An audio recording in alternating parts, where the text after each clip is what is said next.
Okay, I'm here today with the founders of TORRO Cases. TORRO Cases is a lifestyle brand that sells or specialises in mobile protection devices. So do you guys want to tell us a little bit about TORRO Cases, what your brand sort of means, and what was happening when you in your life when you founded the TORRO Cases brand? Certainly. Yeah. Michael and I know each other.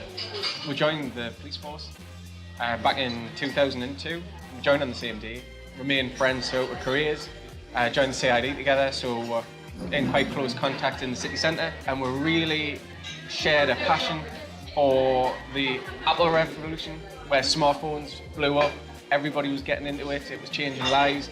And the one thing that we used to talk about quite a lot is the accessory line. You go into the Apple shop, and you could have 80, £100 cases and covers, which didn't really feel very good, they didn't feel certainly worth the price tag.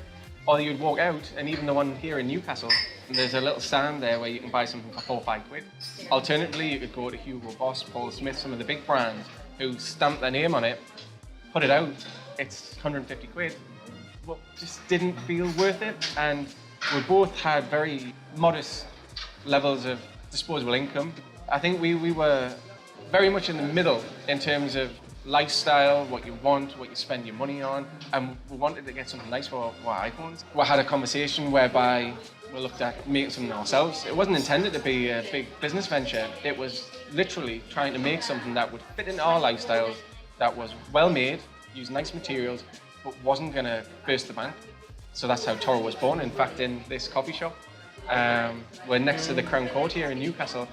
We'd often meet up here and talk about things, just have a catch up and talk about what we wanted to do. So we had 100, at the time it was iPhone 5, cases made. We saw some Italian leather, had them manufactured, and they were great.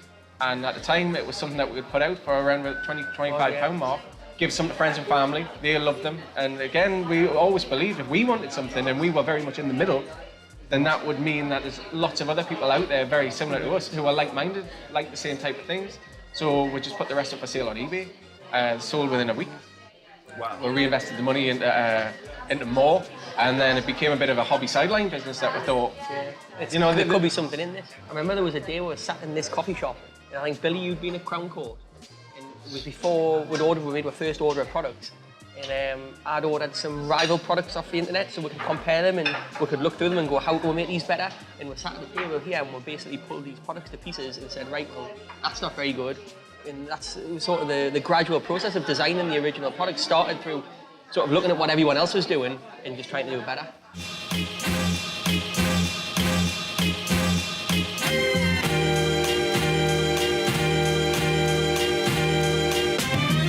So how did things go from, sort of a little sideline, working full-time in the police to essentially a full-time job? It was a gradual process. As Billy mentioned before, we started off with 100 units. That turned into 200 units. The profit and the income that came from that was rolled over for 400 units, and it grew from there. And as time went by, it became quickly apparent that it wasn't a flash in the pan. It was something that really did have traction and legs and something we could take forward. There came a point where we had to say, we've got jobs that are important jobs here, and can we give the jobs that we have now the level of attention that they deserve and that they should have?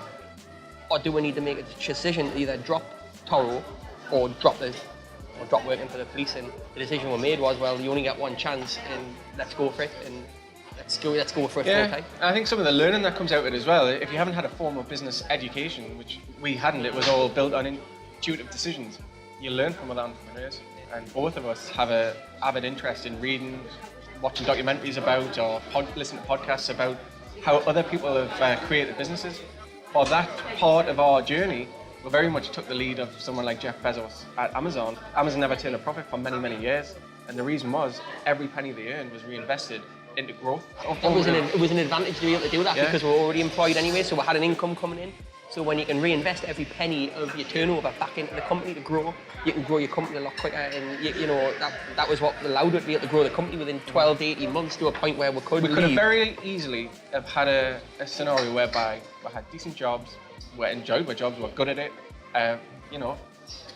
things were fine there, and you could have paid for 3 family holidays a year and just capped the growth of the business, took a nice income as a sideline thing, but that's not what we're about. All in.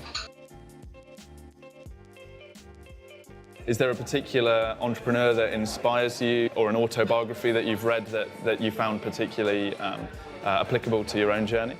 It's hard not, if you're around and interested in tech and innovation at that point in the early noughties, it's hard not to have Steve Jobs as an icon, although I feel now that that's become a bit of a cliche, and it's almost a little bit corny to use him as an icon, but you can only be truthful, and for both of us, he really was a very inspirational character. Certainly in me, it made me believe that, you know, if you really work hard, anybody can do anything, because, you know, what you've got to tear down is he wasn't the technician himself sitting putting the pieces of the iPod together.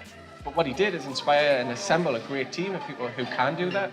Creating a gents lifestyle accessory brand wasn't my core skills, but with passion and belief and drive, you could make anything your core skills just by using the right people and doing the right things.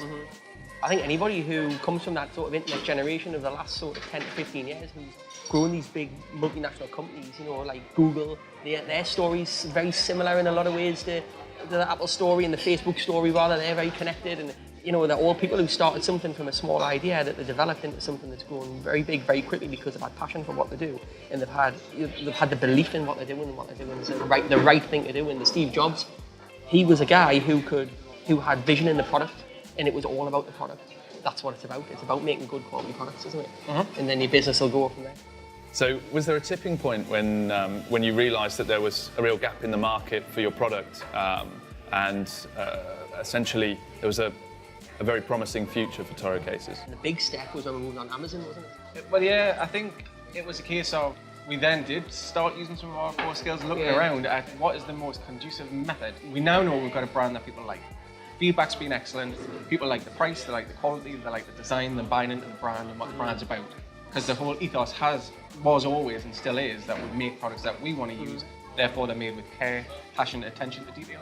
And people bought into that and would regularly email even suggestions that we would then take on board and then release new versions. And it was a very community feel to it all.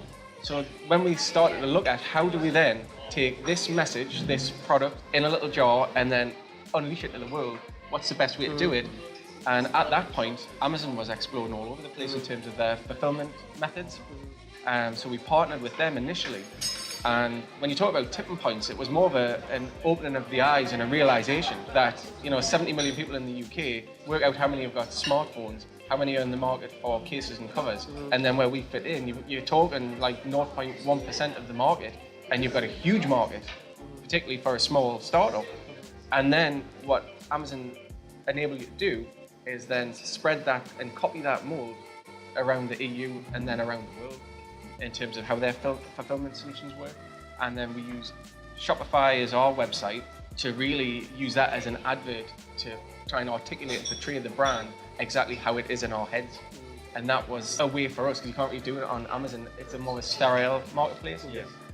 So we really wanted to hit home the message of the brand. I think what you get from Amazon is that as a new company and as a young company that a lot of people maybe haven't heard of before, you can leverage their sort of position in the market and their level of trust. And they do have a high level of trust with the public, and they see your product on there. And naturally, you get some benefit from that. And when we set the website up, it was all about creating that shop window so that the customer sees our products on Amazon and they go, right, I like the look of this. Where can I find out a bit more about them? Well, that's when you start, you know, you go on the internet, you go on Google, you look and you find the website, you look at the product, you can see a bit more about what it's all about. And then you have a decision to make whether you buy off the website or buy off Amazon. When we saw that model and everything the brand's about started working on that much bigger scale, that is when we really thought this needs extra care and attention. And that was the moment where we decided to quit the day jobs. And we thought, you know, you get one chance at it in life, but that was it for us. That was the moment where it was, we give this our all and we really make the most of the potential that the brand has. Or you just go home. Again, it was like when Michael said, it was hard. Young kids, family, mortgage, steady job, good pension prospect. To throw it all away to start a lifestyle accessory brand, it was a tough decision, but when you think back, it was 100% the right decision. But on the day that we actually ended up leaving, it was. I don't think there was ever really a doubt. That is what we're going to do, but it's still a hard thing to do. You know, from your experience of perhaps dealing with with similar business founders, directors. Is that a core value of a founder, that you 100% know exactly which way you're sailing? Or I think it's having confidence, to have courage in your convictions and to do it. Because a lot of people have ideas, and a lot of people think, come up with an idea saying, I'm going to do this, that, and the other. But when it comes to the crunch, they won't do it, because there's an excuse. I've got a job, I can't give my job up, I can't give this up, I can't do that. What if this happens? If I only had capital, if only I had this, if only I had that. So there comes a point where you have to throw everything down on the table and say, I'm doing it. When you talk about, is there a certain type of person? I believe there is. It's somebody who cuts through all of that noise, and there might be what other people perceive to be 100 hurdles, and they just don't see it, and they go, well, this is where I want to get to, this is what I believe in, and there's no conning yourself. You know if you believe in it, and if you have that belief and that fire, then there's no stopping you. So obviously you guys entered a growth market in a niche that was underserviced, and obviously you've made a great success of it. Was there a blood, sweat and tears period at the start, or have you sort of ridden a wave of growth that has sort of meant that you haven't had to? No. There was. Well, we've been involved in every aspect of every facet of the business, and from getting UPS deliveries of stock when we finally manufactured a whole batch, and at this point we're doing it from kitchen tables, and you find room in the house that's not going to make your wife go absolutely nuts. That's the way you're going to put it, and you're trying to keep up with the growth. The growth has been great, and you are riding that wave of growth, which is fantastic, but it doesn't come without its own strains, particularly when you're a small startup and under-resourced, probably trying to meet demands that are new to you. And we moved offices about 4 times to bigger and bigger spaces, and that involved a lot of, I'm sure I've got the back of a 60-year-old now, because it's not like we sit back and go, right, other people can do that. We're running this business, we've done it all, from carrying the boxes around and packing the goods and making sure the products are right, to getting it out and dealing with customers, good and bad feedback. You've got to take both and learn from it. It's managing the growth as well, isn't it? Because it's easy to manage, say, an order of, say, initially 200 units. It's easy to quality control that. What happens when you're ordering 10,000 units of product and they're coming every couple of months? You've got to start implementing processes that you weren't doing in the past very quickly. Otherwise, that starts affecting your product. I think we went from 0 to 50,000 units going out the door in about 10 months. That's a steep learning curve. It is, yeah. And there's the problems naturally come up along the way with that. But we've got a good relationship with the supplier or manufacturer, and we've grown together basically, and they know what we want, and it's all good. Excellent.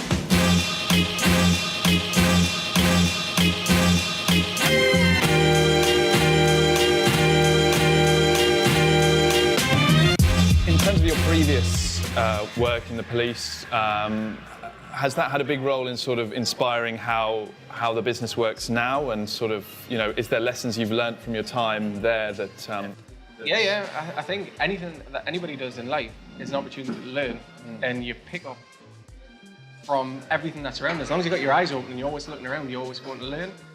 My last job in the police was with the fraud squad, so it was investigating like high-level corporate fraud or high-value fraud.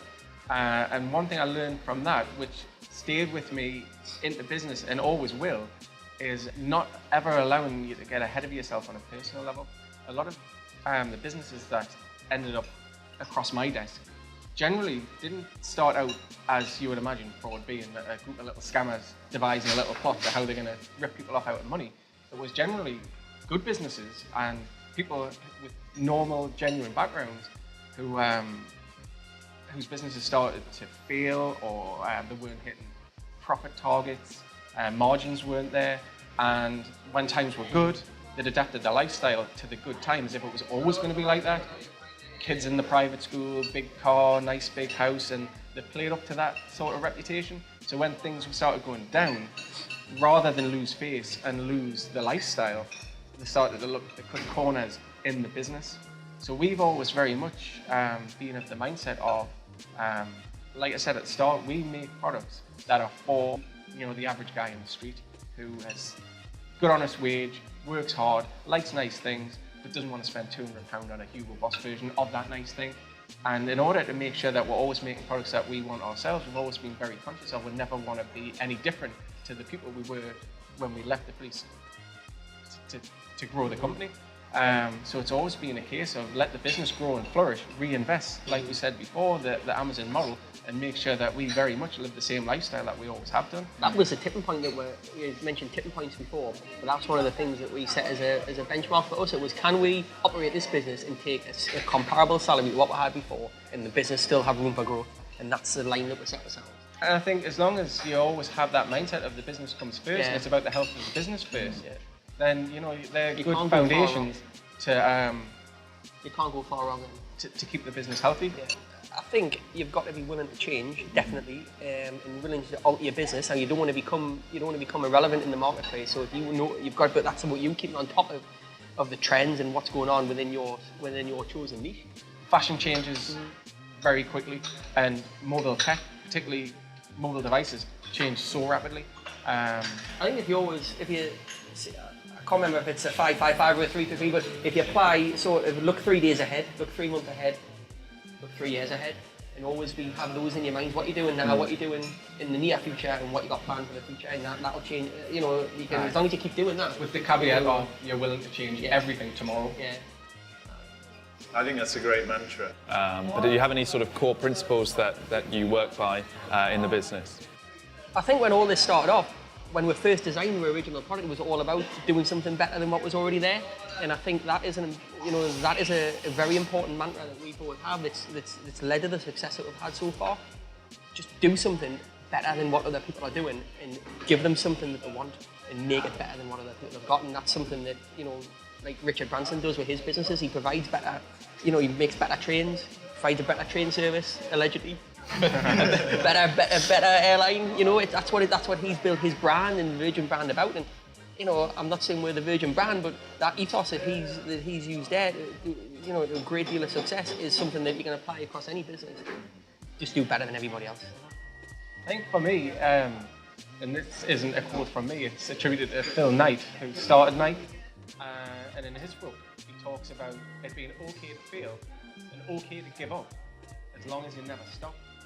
And what he means by that, and like I said before, and people who are watching this will be entrepreneurs at heart or entrepreneurs on their journey. And if you've got that fire and that drive, and that is the person that you are, then it's okay that now and again things won't go your way. You might have a good feeling, and it's recognizing that. And if in your heart you know this isn't working, it's okay to give up, as long as you never stop that overriding drive to succeed and move forward. Sam Walton, who started Walmart, one guy, the Walmart chain, that was just one guy from a shop persevering and driving forward to make it better. Like Michael says, make a better convenience store than other people. And then that is what it is today. Phil Knight selling sport shoes out the back of his car at car boot sales and running events. To turn that running shoe than everybody else into Nike is outstanding. Even, it's a film at the moment, but the Ray Kroc hoop is really good. They've just made that Michael Keaton film. And that's a guy who's 52. He's had a series of fails behind him, but he never stopped. He never gave up the overall dream of entrepreneurship. So you talk about being able to fail and keep on moving forward. Do you have any sort of interesting stories about failures so far in your own business? Or? I wouldn't say so much it's a failure, but this question, it's like the job interview question of tell us about a weakness. Nobody ever wants to answer that question, but we would be lying if we didn't sit here today and say that in the period of our growth from zero with no experience to where we are now, we haven't had a few bumps in the road where we never thought this one out. Yeah. And I think probably the best example I can give of that occurring was really right at the start when demand was blowing up. We had people asking for all sorts of different cases and covers. And one was for a Galaxy case. And as we said at the start, we're very much Apple fanboys. We've evolved from that now, and we really have taken a much wider appreciation into the other devices, and that's been led by customers' communication to us. But at the time, we're under a lot of pressure from customers to get out this new cover. So we created something based on our best-selling style at the time, and created for this Galaxy handset. And we hadn't realised that the magnets in the back of the case would interfere with the operation of an S Pen. again, it's all sorted now. We've learned from that, but at the time we didn't know. And at a time when capital and cash flow was very small because we were new, we didn't have the sort of money to just write a batch off as a bad job. So we looked at, I think we had about 100 of these covers, and the only way to repair them would be to remove the magnets. Now there's no production techniques available to not destroy the whole case to get them out. So we sat there in our little office. It was our first office, a little tiny office with no windows, and we tried to throw ideas around as to how you would solve this. And I think it was probably my bad actually that I came out with the idea of you must be able to demagnetize a magnet. I didn't do very well at physics at school, but I thought there must be a way of doing that. So into our friend Google, there's other search engines available, and demagnetizer, it comes up, it's a thing. We thought, oh, we'll get one. We'll get one of these, we'll get one, and if it works, we'll get a load. And we bought this thing. We should have brought it along, because we've still got it as a little memento of the whole measure twice, cut once. Just as a reminder to ourselves when we're designing now. And we've got this little blue box. Right chatty little thing it was. And we sat the case on it, pressed the button, and then we thought, right, we'll go off, we'll go get some lunch. We went off to Azza to get some lunch, and we were like, oh, definitely, we walked, because it was only over the road from where we were working at the time. And as we're walking back, we're going, oh, it'll definitely be demagnetized now. It's been on there for a good half an hour. This will be right. And we're picking it up and we're looking at it, and we're both going, the magnets definitely don't feel as strong. Maybe it needs a bit longer. Maybe it needs a little bit longer. And we're looking at it, and then I think we went back to Google and went, this is for demagnetizing watches. You can't demagnetize an actual magnet. So unfortunately, that was a painful and expensive lesson because we did have to write that stock off in the end because there was. That was the lesson. There is don't assume you can take something, a success you've had before and replicate it without doing the same due diligence that you did the first time. Yeah. And that's what we did. And with the benefit of hindsight, we took a very popular design that we had and thought, oh well, this will just transcend across into the new product, and we never did the same level of research and investigation into it that we did at first. And we haven't done that again, but that was a lesson to be learned. Yeah.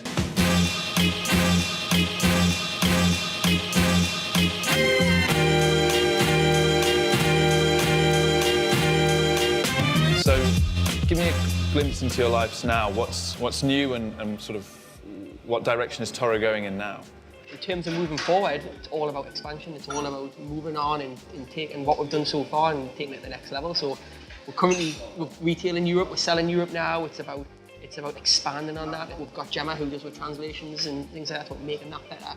It's about taking our product lines into other things. So we started off with cases and covers and mobile accessories, but the brand's about more than that now. It's a men's lifestyle accessory brand, and we make hats and scarves, gloves.